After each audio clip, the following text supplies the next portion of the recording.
張兆志揭黑粉團女律師，確實存在。報交手經驗動不動下詛咒。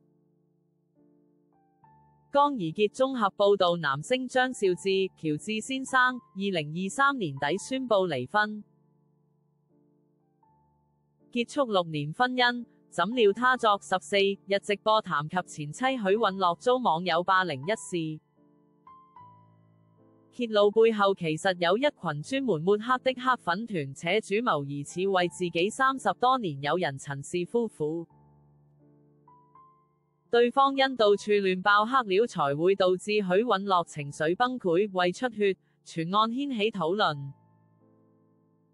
女律師李怡貞坦言，其實黑粉團確實存在，至於這些人的特質就是智商不高、易怒，還動不動就愛下詛咒。我以為黑粉團這件事已經不是新聞了耶。李怡貞今15日稍早在臉書上指出，不管以誰為首，這種團體確實就是存在，且手法就像新聞所講的，他們總是試圖想一口氣重擊目標。